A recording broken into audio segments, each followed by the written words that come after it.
Hi everyone, welcome or welcome back to Misinformation in Science and Society.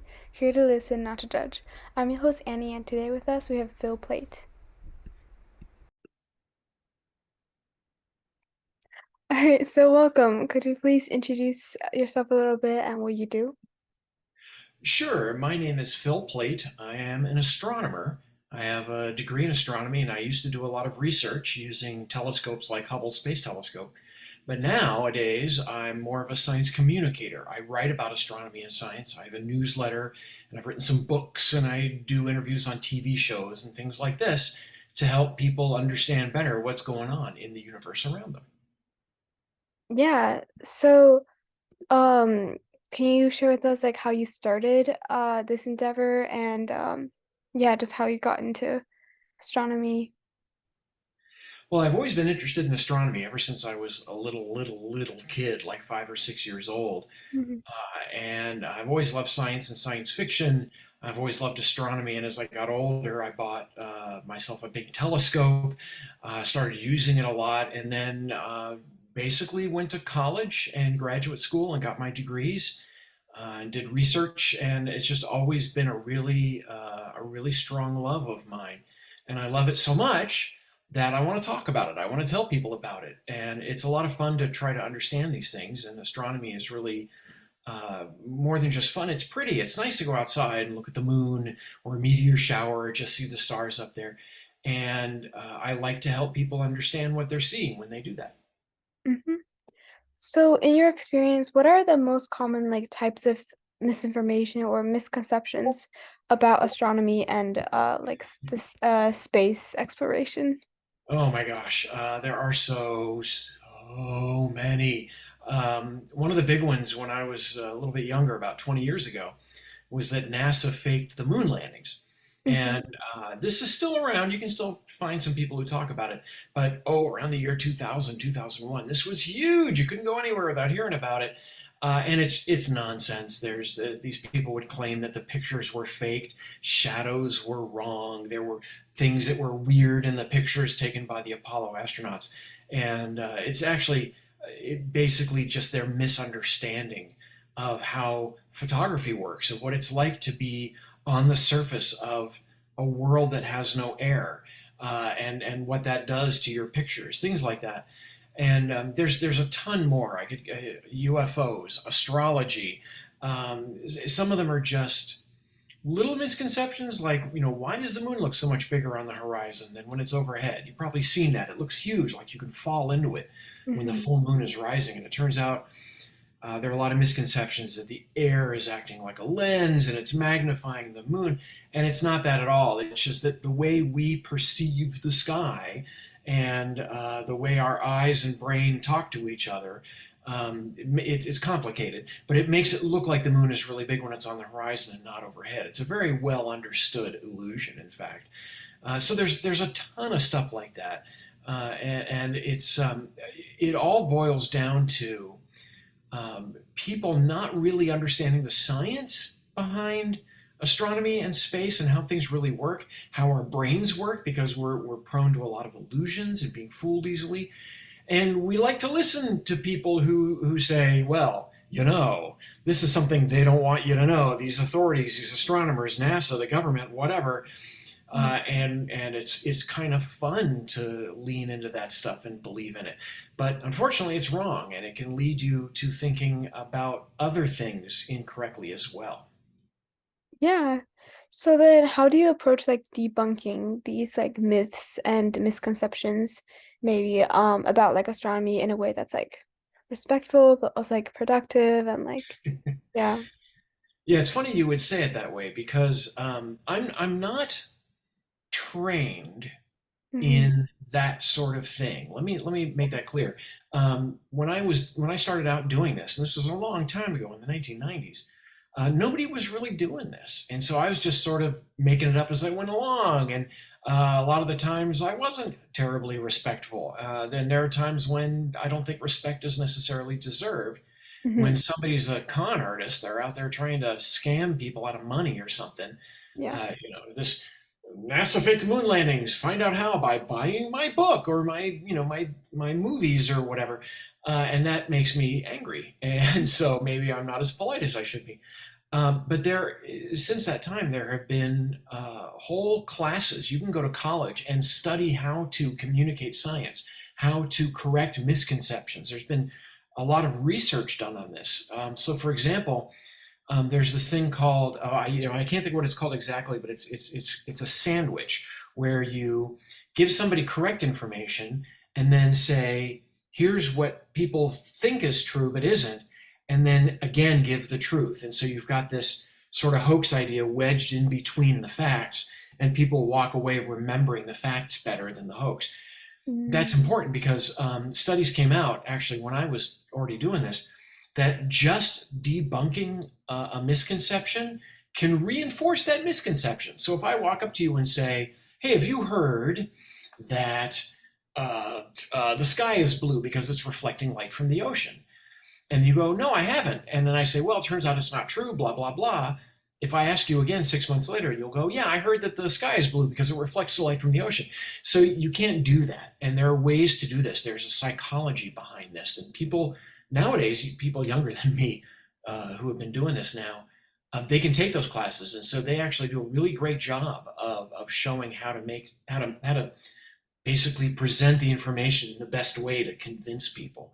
And I try to do that. I try not to let my emotions get the better of me, despite how upsetting some of this stuff is, and try to use these techniques so that I can actually, get into the brains of these people and show them what's right and what's wrong. Yeah, absolutely. So, how do you think like social media and the internet have influenced the spread of misinformation, maybe particularly in astronomy? And are there ways it can be used to improve scientific literacy instead? Oh dear. Yeah. Now for kids in high school right now, you don't remember a time when we didn't have the internet, and when it came up, and at first it wasn't like the web like we have it now, where you can have videos and pictures and everything. It was mostly just text communication Mhm. on bulletin boards and things. And it seemed like this was going to be a great thing because now everybody can talk to each other and it'll be very egalitarian. Everybody who has, people will be respectful of each other and the best ideas will float to the top. And it turns out that's not what happened at all. It turns out that, it just takes a handful of jerks to ruin it for everybody. And it's kind of the same way now on social media. These myths and misconceptions and just outright lies spread so quickly, and they can be so easy to state. It's so easy to say NASA faked the moon landings because the shadows aren't parallel in the pictures, and it's like, yeah, and you see a picture like that and you go, yeah, well, that's really weird, and then it takes me 10 minutes to explain, those three sentences and why they're wrong. And so the internet has accelerated the amount of disinformation and misinformation that's out there. Misinformation just means stuff that's wrong. Disinformation being people who are purposely trying to fool you. And we see that a lot. Politicians lie constantly. We saw that in the last presidential administration. There was an unprecedented number of just barefaced lies. And people would believe that stuff and it would get spread around. And it was really hard to get in there and say, this is why that's wrong. So the internet and social media have made it in some ways easier to correct that stuff because I now can reach thousands, millions of people. But it also makes it so much easier for that bad information to get out there that I think on the whole things are worse than they used to be. Mm. Yeah. So then what advice do you have for young people or just the general public on how to discern like credible sources of information about astronomy, like themselves? Um, yeah. Yeah, that used to be easy, not just with astronomy, but I mean, just in general. If you come across an idea that a friend of yours says, "Hey, I heard this," and it used to be easier to say, "Well, go to a source you trust." If somebody's talking about politics or something, that's harder. But if it's medical information, talk to a doctor. Go to a website like the Mayo Clinic, the Cleveland Clinic. These are experts at the top of their game, and they really have a lot of information. But nowadays, that's a lot harder because there are doctors out there peddling nonsense. People with medical degrees who are saying vaccines don't work or you should try this drug when it doesn't work. And so it's harder to find experts. The good news is in astronomy, typically people who have a degree in astronomy know what they're talking about. And we may be wrong sometimes, but we're not trying to actively fool you. And we will say, we think this is what's going on. And here's the scientific explanation. We might be wrong. There might be something else going on, but this is what we think is happening. So, if somebody's telling you that an asteroid's going to hit the Earth and wipe out all life in a month or something like that, go to the astronomers and see what they're saying. If there's an asteroid on its way to hit the Earth and wipe out life, believe me, we'll be talking about it. You cannot shut astronomers up, obviously, since I'm sitting here yakking away. And it really is true. The sun's not going to explode.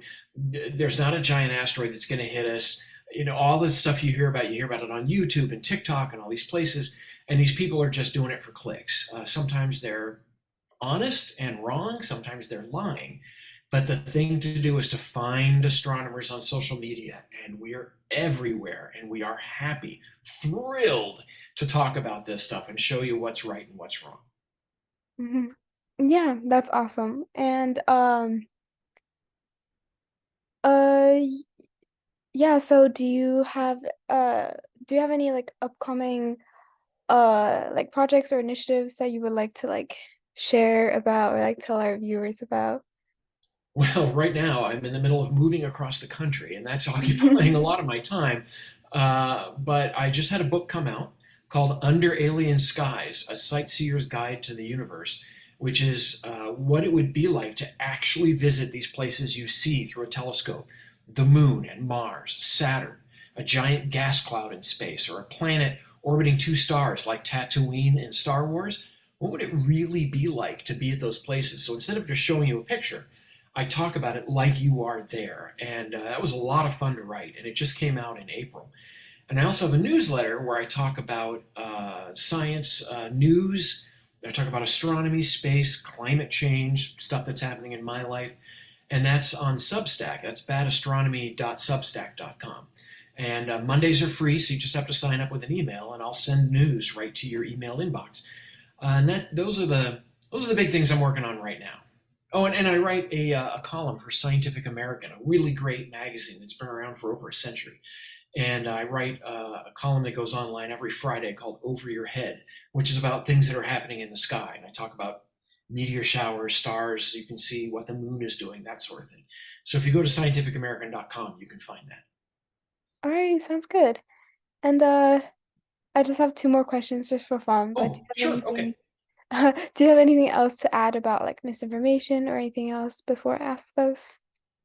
Absolutely. Do not believe what people tell you. Just don't. And what I mean by that is don't just say, you're wrong. Say, I don't know if that's right. Or what evidence do you have for that, right? Don't necessarily just jump in with both feet and believe it. Be skeptical. And by that I mean question the premise, question the evidence. Is this person telling you everything you need to know to understand the situation? Maybe they're holding a little bit of information back. And that's actually the important bit. I see this all the time in medical ads and hoax claims about astronomy and space. And so just always think to yourself, maybe this isn't true. Let me go find more information. And when you do, go to reliable sites. Don't just go to a politician that's telling you what you want to hear. Look stuff up on Wikipedia. That's a good place to start. Wikipedia can be wrong, but it has references that you can check at the bottom. You can click on them and read more. And places like that. Think about what an expert would say, and make sure that your expert really is an expert, because not everybody is. Yeah. All right. So I just have two more questions. So for the first one is what inspires you in life? Like what are some of your inspirations? Whether that's like a person, idea, or book, etc.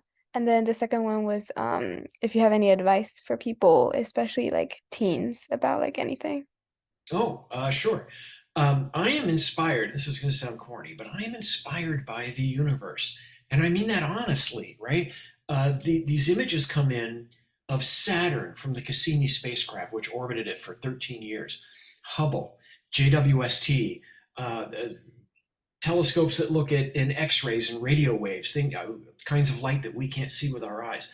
And these pictures are gorgeous and they're beautiful. And sometimes they're showing us awe-inspiring things like planets forming even as we're watching, or galaxies so far away we're seeing them when they're very, very young, when the universe was young. And just that knowledge, understanding how that works, really keeps me going, really motivates me. And also, I have friends who talk about this, and reading their stuff really gets me excited about it. People like you, Annie, who are out there trying to talk to people about what's real and what isn't. I think that's really inspiring. Young people getting up and taking a stand going out and doing something. That's fantastic.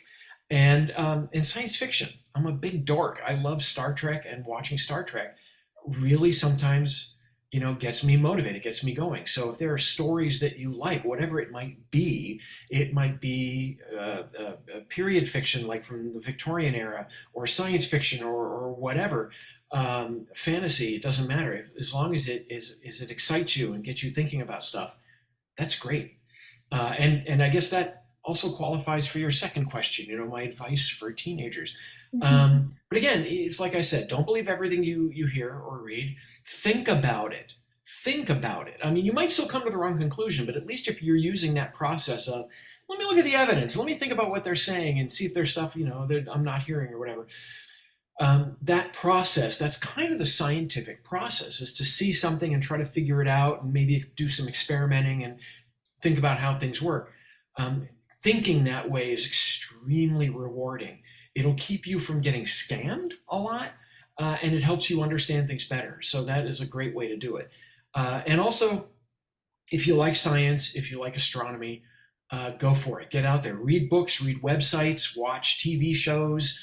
I have a 46-part series. I think it's 46. It's been so long since I've watched them all, on YouTube, called Crash Course Astronomy, part of the immense Crash Course series, which covers history, archaeology, economics, government, and all kinds of fields of science. And mine is Crash Course Astronomy, so you can watch that and learn a lot about this stuff. And just get out there and get excited by it. It's fun to get excited about stuff. Don't let people yuck your yum. Don't let them say, "Oh, you're a nerd." Say, "Yeah, I'm a nerd. I love this stuff, and it's cool, and here's why." That's what I do, and I hope that that works for you all as well as it's worked for me. Yeah. All right. Thank you for that. And just thank you for this interview and for your time and insights. It was really fun talking to you. And yeah, thank you. Thank you. I really appreciate it. All right. Take care. Okay. Oh, before you go, Annie, Yes. you've got my email. Let me know when you put this up on your channel, and I'll put it on my newsletter and on social media and stuff. All right. Sounds good. Thank you. Okay. Sure thing. You're welcome. All All right. right. Bye. Bye bye.